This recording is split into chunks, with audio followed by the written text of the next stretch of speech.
है तो टूरिज्म के जरिए कर सकता है। और गया एयरपोर्ट का उद्घाटन नहीं हो रहा कि हमारे मंत्री जी को बिहार के लोगों से बहुत दोस्ती है, लेकिन हम इनका स्वागत बिहार में करना चाह रहे हैं, ये आ नहीं रहे, ये आके उसका उद्घाटन कर दें।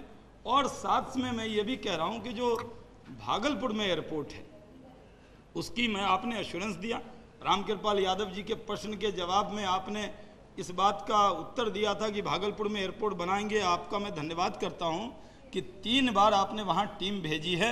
हम आपसे गुजारिश करेंगे कि भागलपुर में भी एयरपोर्ट बनाइए, मेरा लोकसभा क्षेत्र है। और वहां गोंदिया जहां आपने अपने लिए तो बना लिया, जहां से आप सांसद हैं, और हमने ये भी सुना कि आपने नाइट लैंडिंग फैसिलिटी भी लगा ली। तो गोंदिया में अगर एयरपोर्ट बना और पूरा देश जानता है कि हम आप मित्र हैं, तो थोड़ी चिंता हमारे लिए भी कीजिए।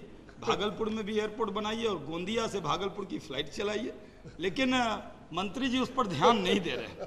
हम आपके जरिए इस विषय पर ये जो amendment bill, carriage bill, air bill लेकर आए हैं, ये विषय के आड़ में ये बातें मैं कह रहा हूँ, क्योंकि कई बार यही मौका मिलता है कि हम आपको जाकर कहें, और संसद का ये प्लेटफॉर्म है। मैं पूर्व नागरिक उड्डयन मंत्री रहा हूँ, इसलिए जो अपने अनुभव है उसका पूरा लाभ आपको देने को तैयार। आप अधिकारियों से बुलाकर तो सब बात जानिए, लेकिन हम भी बहुत सी चीज़ें आपको बता सकते हैं और आपका सहयोग कर सकते हैं। इधर से अपोजिशन बेंच में आपके बारे में लोग अच्छा सोचते, तो हम ये सोचते हैं आप उदार दिल से निष्पक्ष होके भारत सरकार के मंत्री होने के नाते आप उस काम को कीजिए, तो हमारा सहयोग और आपको रहेगा।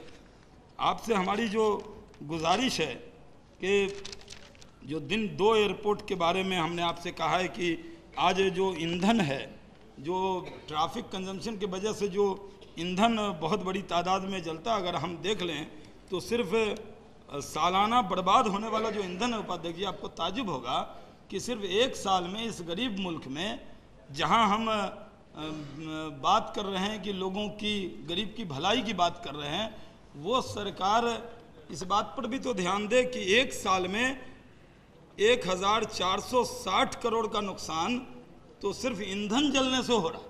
यानी जो जहाज ऊपर में घूम रहे हैं उससे नुकसान हो रहा है 1460 करोड़ का। इतने 1460 करोड़ में तो आप कितने एयरपोर्ट बना लेंगे? तो इसका क्या उपाय आप करते हैं? दूसरा, मैं आपको ये भी अनुरोध करना चाहता हूं कि जो आप दिल्ली का अभी एयरपोर्ट बना रहे हैं, तो 1 करोड़ 30 लाख को ध्यान में रख के बना रहे हैं, और 2 करोड़ 30 लाख यात्री तो अभी हो गए। अभी हम लोग गए थे, पहली बार मुझे जाने का मौका मिला इन एक एयरलाइन से, जिसको आपने एक जगह बहुत सारी एयरलाइन की हुई। उपाध्यक्ष जी, स्टेशन पर भी इतनी भीड़ नहीं होती है जितनी भीड़ वहाँ थी। कई मेंबर ऑफ पार्लियामेंट और भी थे, NK सिंह जी थे राज्यसभा के सदस्य, और कई लोग थे, मंत्री जी थे, रामेश्वर उरांव जी जो मंत्री हैं वो थे। उनके लिए भी कोई बैठने की जगह नहीं थी, लेकिन हमने उनको बातों में लगाए रखा, हमारा समय कटता रहा और 1 घंटा खड़ा रहना पड़ा। तब जाके जहाज़ आई, वो बस आया, बस में बाहर गए तो इंतज़ाम नहीं। तो आपने इतनी एयरलाइन को इजाज़त दे दी है और इंफ्रास्ट्रक्चर एकदम नहीं। हम ये नहीं कहते, अगर हम ये कहेंगे आप कहेंगे आपने क्या किया, आप भी तो इतने साल थे। फिर हम ये पूछेंगे आप 50 साल से आपने क्या किया। तो ये आरोप प्रत्यारोप का वक्त नहीं है, ये इस बात का वक्त है कि आज जो लॉन्ग टर्म डेवलपमेंट प्रोग्राम तो आप बना रहे हैं, लेकिन शॉर्ट टर्म में आप क्या कर सकते हैं, क्या उपाय कर सकते हैं जिससे इसको पूरा किया जा सके। क्योंकि मेरी ये सूचना है कि जब आप ये एयरपोर्ट 2010 से पहले, कॉमनवेल्थ गेम से पहले बना भी लेंगे, तब भी जो आज की भीड़ है वही भीड़ रहने वाली। तो मेरा आपसे अनुरोध है कि इस पर आपको विचार करना चाहिए। सामान की मैंने जो शुरुआत जहाँ से की थी कि सामान की चिंता कर रहे हैं, इंश्योरेंस की चिंता कर रहे हैं, तो समय का भी ज़रा ध्यान रखिए। इसके लिए तो बिल आप नहीं ला सकते कि समय तो सबसे बलवान होता है और समय भी पूंजी होती है। समय का जो नुकसान हो रहा है उसके बारे में भी चर्चा करनी चाहिए।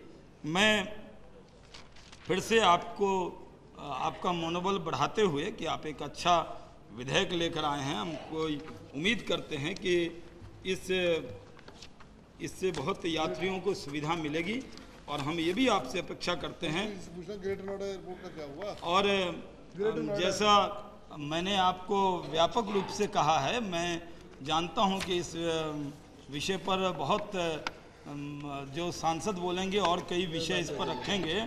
लेकिन दिल्ली में आज मेट्रो तो आप बना रहे हैं, कह रहे हैं कि साहब एक्सप्रेस मेट्रो लाइन बन रही है, स्टेशन से लेके लालू जी के स्टेशन से लेकर प्रफुल्ल पटेल जी के एयरपोर्ट तक, लेकिन सुविधा नहीं बढ़ रही। आज आबादी कहाँ बढ़ गई? आज पूरी दिल्ली जितनी बड़ी आबादी, उतनी बड़ी आबादी तो नोएडा में रहने लगी, ग्रेटर नोएडा में रहने लगी। तो क्या जो उत्तर प्रदेश सरकार का प्रस्ताव है कि ग्रेटर नोएडा में एयरपोर्ट बने, तो क्या इस पर विचार कर सकते हैं? जिस तरह अमेरिका में एक शहर में 2 एयरपोर्ट बन सकता है, तो क्या हमारे मित्र अशोक प्रधान जी के क्षेत्र ग्रेटर नोएडा में भी आप एयरपोर्ट बनाने की योजना रखते हैं, ताकि लोगों का समय का इंश्योरेंस आप दे सकें? ये मैं आपसे अपेक्षा करता हूं। और मैं फिर से आपको बहुत बधाई देता हूं आपके इस बिल लाने के लिए कि आप देर से लाए लेकिन दुरुस्त लाए हैं। ऐसे पहले जो यहाँ पर संसदीय कार्य मंत्री कह रहे थे बहुत बिजनेस है, हमें भी पता है कितना आपके पास बिजनेस है। अगर बिजनेस है तो सरकार खूब काम करे और पहले से जी ये एक तो हमें भी पता है कि आप इसको लेकर आए हैं और आज आप बहुत जल्दी में इसकी चर्चा करा रहे हैं। मैं उम्मीद करता हूं कि इस विधेयक के पास होने के बाद लोगों को इसका फायदा होगा। जो ग्रेटर नोएडा का एयरपोर्ट है जिसमें GOM बनाई थी, क्या हुआ? बात आ गई आपकी बात आ गई। ले आए नोट्स। श्री एस के कारवंथन जी हाँ। I raised to support the bill, the Carriage by Air Amendment Bill 2007.